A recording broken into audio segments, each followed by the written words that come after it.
আসসালামু আলাইকুম। আমি এখন কাকরোলের ইউনিক রেসিপি, পুর ভরা রেসিপি, খেতে মজা লাগে এমন একটা রেসিপি তৈরি করে আপনাকে দেখাবো আপনাদেরকে। এখন কড়াইতে পানিটা গরম করে নিয়েছি।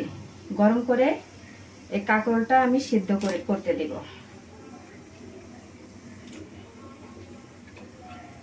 হালকা সিদ্ধ করে নিব। এখানে একটু লবণ দিব, অল্প পরিমাণ লবণ দিব, একটু হলুদ দিব। কিছুক্ষণ ভাপিয়ে ফিরে আসছি।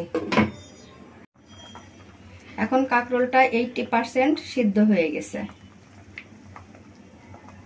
এখন নামিয়ে পানি ঝরিয়ে আমি ঠান্ডা করে নিব। কাকরোলগুলো ঠান্ডা হয়ে গেছে। এখন কাকরোলগুলোর ভিতর থেকে এইভাবে বিচিগুলা উঠাই ফেলবো।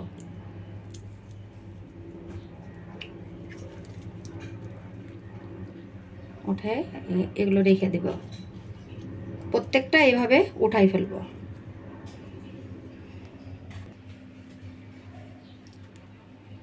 এগুলো এখন ব্লেন্ডার করে নিব, নিয়ে মশলার সাথে যুক্ত করব। এখন ফ্রাই প্যানে কিছুটা তেল দিয়ে দিব।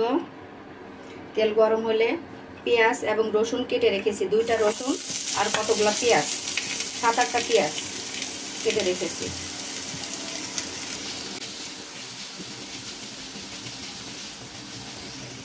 এখন কতগুলা চিংড়ি মাছ দিয়ে দিলাম।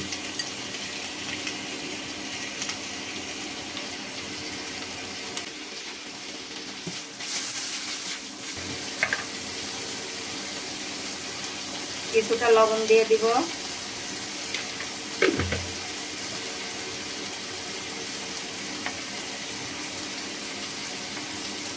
মরিচের গুঁড়া দিয়ে দেব পরিমাণ মতন, একটু ধনিয়া গুঁড়া, একটু হলুদের গুঁড়া।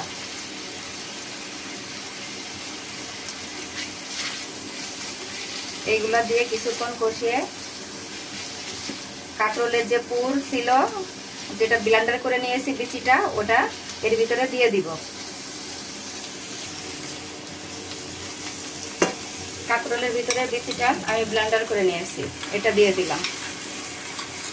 এটা একটু অল্প ব্লেন্ডার করলে ভালো হয়, আমার একটু বেশি ব্লেন্ডার করা হয়ে গেছে। এটা একটু অল্প করলে ভালো হয়।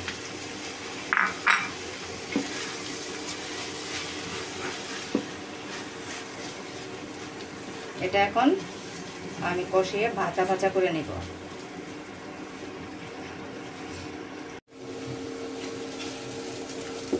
এটা এখন ভাজা ভাজা হয়ে গেছে। এখন এখানে আমি একটু টালা জিরার গুঁড়া দিব।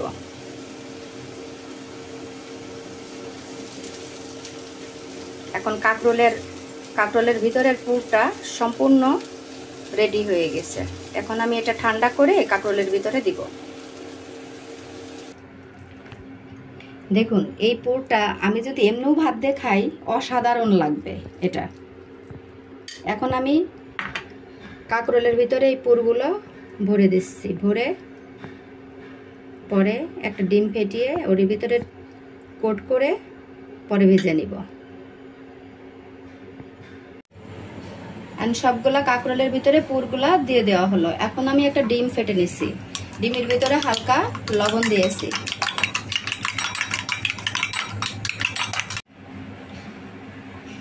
এখন ডিমের ভিতরে আমি এটা চুবিয়ে এখন তেলের ভিতরে ভেজে নিব।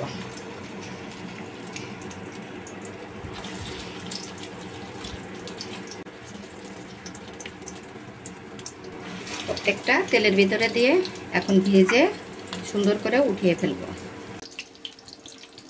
এখন আমি এই কাঁকরোলগুলো প্রত্যেকটা উল্টিয়ে দিব এইভাবে। দেখুন কি সুন্দর হয়ে গেছে ভিতরে পুরগুলা।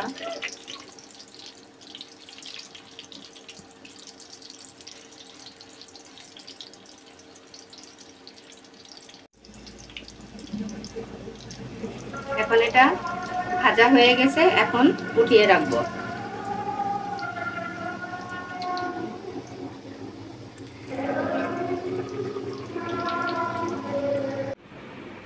তৈরি হয়ে গেল কাকরোলের একটা অসাধারণ দুর্দান্ত রেসিপি। আপনারা এটা একবার খেয়ে দেখবেন, খেয়ে আমাকে ধন্য ধন্য করবেন।